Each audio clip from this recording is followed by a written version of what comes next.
In 2012, Adobe did something that terrified millions of designers, filmmakers, and photographers. They announced they were killing the Creative Suite. For decades, software worked on a simple, universal agreement. You paid for a product and you owned it. You bought a box containing a CD-ROM of Photoshop or Premiere Pro, installed it on your computer, and it was yours forever. If you didn't want to pay for next year's upgrade, you didn't have to. The software still worked. But Adobe decided to rip up that contract. They told the creative world that the boxes were gone. From now on, if you wanted to use Photoshop, you had to pay a monthly fee. Forever. If you stopped paying, the software would lock you out. Your files would become unopenable. Your tools would vanish. From a business perspective, it was one of the most brilliant financial moves in history. It took Adobe's valuation from $15 billion to over $200 billion.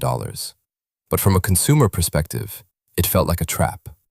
This is the story of how Adobe built a multi-billion-dollar software prison, how they turned their own customers into rent-paying tenants, and how their ruthless dominance created a wave of consumer resentment that is quietly fueling the rise of their biggest rivals. Adobe was founded in 1982 by John Warnock and Charles Geschke. They started by revolutionizing printing, but by the 1990s and 2000s, they had built the undisputed spine of the creative industry. Photoshop became so dominant that its name became a verb. Premiere Pro ruled video editing. Illustrator was the industry standard for design. The business model was classic software retail. Adobe packaged these programs into the Creative Suite and sold them in physical boxes. But these boxes weren't cheap. A full master collection could cost anywhere from $1,800 to $2,500. Because of this massive upfront price tag, Adobe faced a critical problem: revenue instability. In years when Adobe released a major update with groundbreaking features, sales would skyrocket. But in years with minor updates, creators would simply skip the upgrade. They would stick with Photoshop CS3 or CS4 for 5 or 6 years, because it did the job just fine. At the same time, the high entry price created a massive software piracy issue. Millions of students and freelance creators who couldn't afford a $2,000 box simply downloaded cracked versions of the software. Adobe was dominating global culture, but financially, they were stuck on a roller coaster. They needed a system that forced predictable, continuous revenue. And in 2013, they found it. When Adobe introduced the Creative Cloud and shifted to a mandatory subscription model, they pitched it as a win for creators. Instead of dropping $2,000 all at once, you could now access the entire suite for just $50 a month. Piracy dropped overnight because the entry barrier was low enough for students and hobbyists to afford legally. Adobe's revenue stabilized, and Wall Street fell in love with the company. Subscription tech companies receive much higher valuations because their cash flow is entirely predictable. But as the years rolled on, creators began doing the math. A professional designer who uses Adobe tools for a 10-year career is no longer paying $2,000 once. They are paying $600 a year, every year, totaling $6,000 over a decade. Worse, Adobe introduced aggressive cancellation policies. If a freelancer had a dry spell and wanted to pause their subscription halfway through the year, they discovered they were locked into an annual contract with massive early termination fees. The relationship between Adobe and its users fundamentally changed. Creators were no longer buyers, they were renters. And in this ecosystem, Adobe was the landlord. If creators hated this model so much, why didn't they just leave? The answer lies in Adobe's most powerful psychological and structural weapon: file format hegemony. When you design a project in Photoshop, it saves as a .psd file. An Illustrator project saves as a .ai file. Over 30 years, these formats became the universal language of the global economy. If a freelance designer wants to pitch a project to a major advertising agency, that agency demands the raw Adobe files. If a video editor wants to collaborate with a Hollywood post-production house, they must use Premiere or After Effects formats. This created an inescapable network effect. Even if an individual creator wanted to boycott Adobe and switch to a cheaper alternative, They couldn't. If they did, they could no longer open their old portfolio files, and they could no longer collaborate with clients who remained inside the Adobe ecosystem. Adobe didn't just lock users into a subscription, they locked the entire creative supply chain into their file types. You paid the monthly tax, or you became economically incompatible with the industry. Dominance can create an immense blind spot. When a company knows its users cannot leave, the incentive to innovate starts to decay. Throughout the late 2000s and 10s, user frustration reached a boiling point. Creators complained that Adobe software was becoming bloated, prone to frequent crashes, and slow to integrate meaningful updates.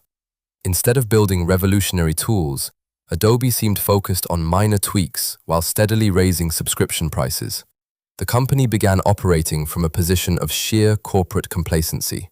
They believed their wall was too high for anyone to climb. But corporate resentment is a highly flammable commodity, and if you leave it sitting long enough, someone will strike a match.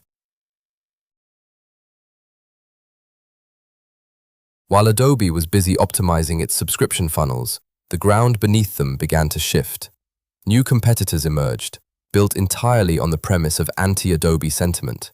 First came Figma. Instead of heavy, expensive desktop software, Figma built a lightweight, browser-based UI/UX design tool that allowed teams to collaborate in real time. It was fast, it was modern, and it bypassed Adobe's clunky file sharing entirely. Product designers deserted Adobe XD in droves. Then came Canva. Canva realized that millions of small business owners and social media managers didn't want to spend months learning the steep learning curve of Photoshop just to crop an image or make a basic flyer. They built a simple, drag-and-drop ecosystem that democratized design for the masses. Suddenly, Adobe's fortress was under siege from two completely different directions. The professional UI designers were moving to Figma, and the everyday casual creators were moving to Canva.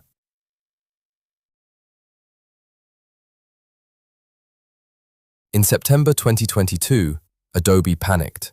Recognizing that Figma was systematically wiping them out of the UI/UX design market, Adobe announced they were buying Figma for a staggering $20 billion.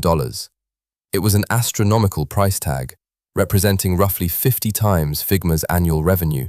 It wasn't an acquisition driven by synergy, it was a defensive buyout designed to kill their biggest threat and absorb it into the Creative Cloud prison. But the plan backfired. Regulators in the US, UK, and European Union launched antitrust investigations. They argued that Adobe was attempting to eliminate a vital competitor to protect its monopoly. After 15 months of legal battles, Adobe was forced to abandon the deal, paying a $1 billion breakup fee to Figma in the process. For the first time in decades, Adobe looked vulnerable. They couldn't simply buy their way out of competition anymore. Adobe didn't fail in a financial sense. They are still an absolute juggernaut, generating billions every quarter, and their tools remain deeply embedded in professional industries. But they lost control of the emotional narrative. By transitioning from an engineering company that empowered creators to a financial machine that trapped them, they turned their brand from a badge of honor into a grudge purchases. Millions of professionals use Photoshop today, not because they love Adobe, but because they have to. And that is a dangerous foundation for any empire. The real lesson of Adobe is that a monopoly built on locking users in is only stable until someone builds a better door. The moment a competitor makes a tool that is highly collaborative, free from legacy file traps, and structurally fair, users won't just switch because of features, they will switch for revenge. If you found this breakdown of corporate strategy valuable, make sure to hit that subscribe button right now. We track the high-stakes decisions, hidden monopolies, and sudden collapses of the world's biggest business empires. Drop a comment below. Are you trapped in Adobe's subscription cycle, or have you successfully escaped to alternatives like Canva or DaVinci? Thanks for watching, and we'll see you in the next chapter.